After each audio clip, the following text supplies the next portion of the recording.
안녕하세요. 한의사 이경입니다. 자, 반가운 전우현 원장님 나와주셨는데요. 안녕하세요, 원장님. 예, 안녕하세요. CS 한방병원 전우현 원장입니다. 저번 방송에서 소개한 유방암 환자분의 케이스가 꽤 많은 관심을 받았어요. 개인적으로 희망과 도전을 받았다고 하시는 분들 많았습니다. 자, 앞으로도 종종 그런 긍정적인 치료 결과에 대해서 소개해 주시면요, 암 환자분들에게 많은 도움이 될 것 같아요. 자, 오늘은 어떤 주제인가요? 사실 암 치료를 하다 보면 같이 공유하고 싶은 케이스들이 많아요. 근데 이제 환자분들에 따라서는 공개를 꺼리시는 분들도 분명히 계시고요. 네.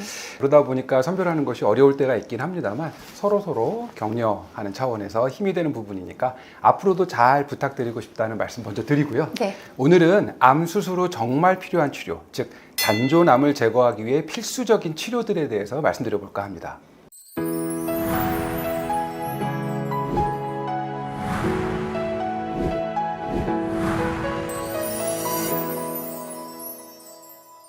사실 암과의 싸움이 힘든 이유 중 하나가 지금 당장 한 고비를 넘겼다고 해서 끝나는 싸움이 아니기 때문이죠.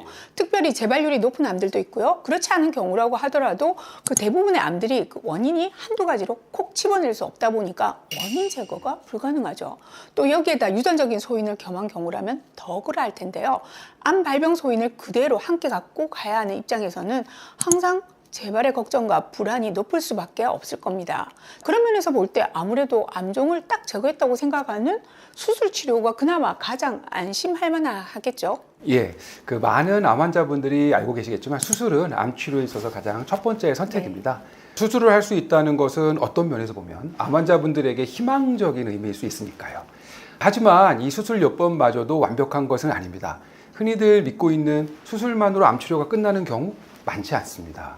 그런데 대부분의 암 환자분들은 암 제거 수술이 성공적이고 또 수술 후에 영상검사에서 암세포가 보이지 않을 경우 암과의 완전한 이별이라고 생각하시는 것 같아요. 예, 그 맞습니다. 그런데 전에 종양 미세 환경에 대한 영상에서 말씀드린 것처럼 암세포가 만만한 녀석이 아니지 않습니까? 네.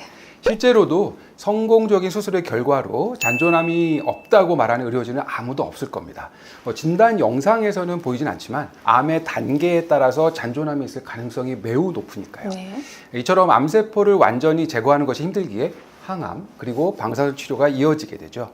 당연하게도 항암과 방사선 치료의 목표는 남아있는 잔존 암세포를 제거해서 전이나 재발을 방지하기 위한 것이고요. 여기까지가 흔히 알려져 있는 표준 치료 과정입니다. 근데 이 단계에서 또 의문이 생기겠죠? 그럼 과연 항암과 방사선 치료를 하면 암에 대한 치료가 끝난 것일까? 항암제가 정말로 완벽하게 남아있는 잔존암 세포를 제거할 수 있을까? 부작용으로 인해서 항암과 방사선 치료를 중단해야 한다면 그 다음 단계로 어떤 스텝을 밟아야 할까? 이런 실제적인 난관에 대한 해답이 좀 뚜렷하게 있으면 좋겠습니다. 예, 맞습니다.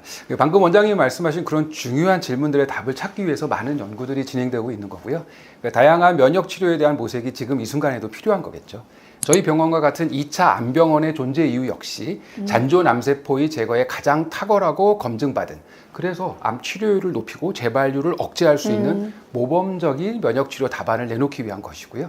그래서 오늘 제가 준비한 모범 답안은 고주파 혼혈 치료와 고용량 비타민C 요법 그리고 백두홍 약침입니다. 네, 고주파 혼혈 치료는 이제 너무나도 잘 알려져 있는 치료잖아요. 고주파를 통해서 심부에 있는 암병소에 42에서 43도의 열을 발생시키고 이를 통해서 암세포의 혈류 유입을 차단, 암세포의 증식을 억제해서 암세포를 직접 죽이는 작용을 하죠. 이미 많은 연구를 통해서 항암 치료 효과를 증대시킨다는 것이 증명됐잖아요. 예, 맞습니다. 고용량 비타민C 요법도 역시 잔존암 제거에 큰 의미가 있습니다. 비타민C를 초고농도로 투여하게 되면 과산화수소, H2O2죠. 이게 생성되는데요. 사실 과산화수소는 인체에 안 좋은 성분입니다. 네네. 따라서 건강한 세포라면 변환 효소가 작용을 해가지고 바로 물과 산소로 환원되고 제거되는데요. 하지만 암세포에는 이 변환 효소가 부족하기 때문에 고용량의 비타민C 투입으로 생성된 과산화수소가 ROS, 즉 활성산소로 변화하고 이 활성산소를 통해서 암세포의 DNA, 단백질, 세포막 등이 파괴되는, 즉 항암 효과를 기대하게 되는 거죠.